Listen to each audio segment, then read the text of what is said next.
आइए सुनिए कान्हा कैसेट प्रस्तुत करते हैं मोहन साहू के स्वर में यह सुपरहिट गीत।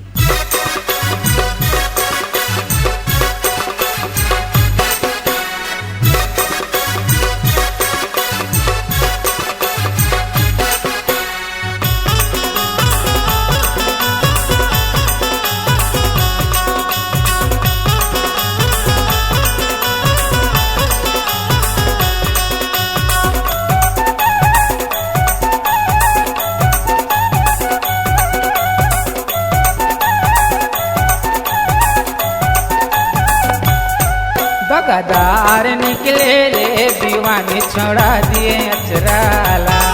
ओ गदार निकले रे दीवानी छोड़ा दिए मायाला।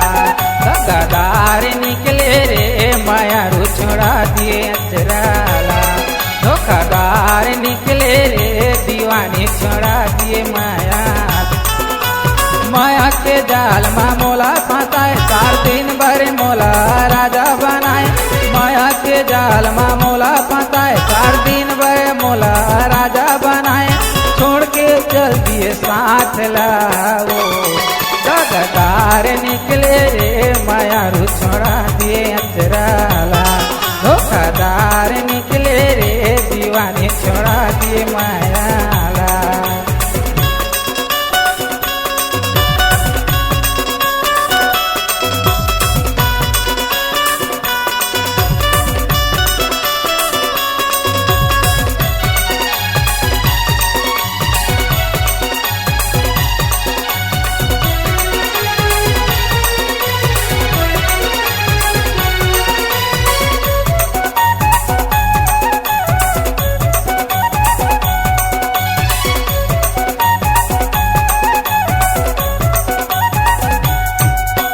कोनो कहा मोला छोड़ दीचे तोला दूसर के धरे साथे वो। कौन बैरी तोला का रिश्ता मारे छतिया लगान वो।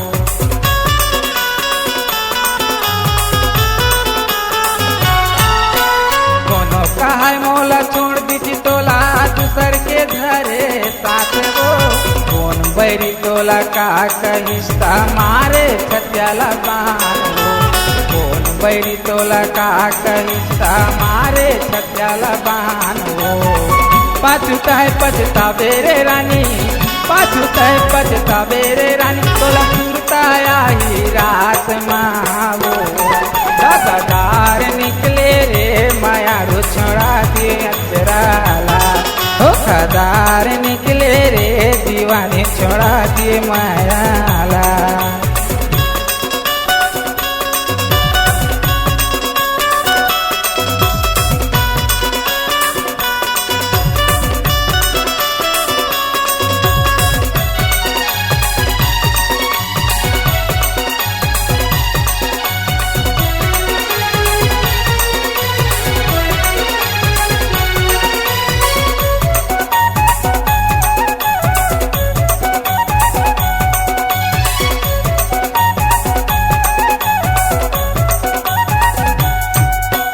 तोर मोर माया के चर्चा रानी होवा था वह गली तोर माँ। कोनो कहा मोला मड़वा गड़ा ले। कोनो कहा ले जगर माँ।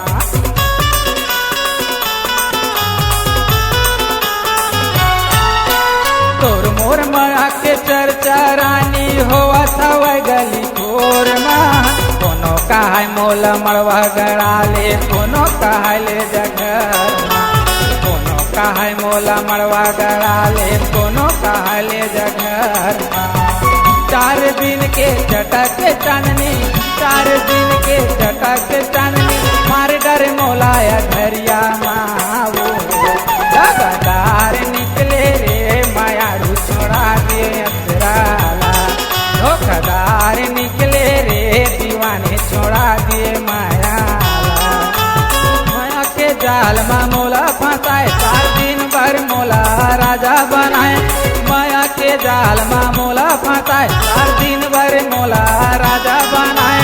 छोड़ के चल दिए साथ लाओ। गदार निकले रे मायारू छोड़ा दिए अचराला। धोखादार निकले रे दीवानी।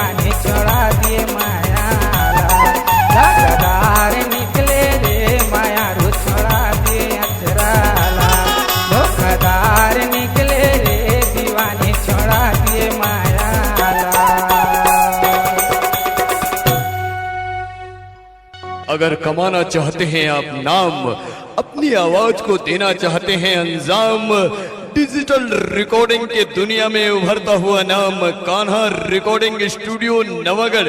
मोबाइल नंबर 9826220587 और दूसरा मोबाइल नंबर है 8103047783।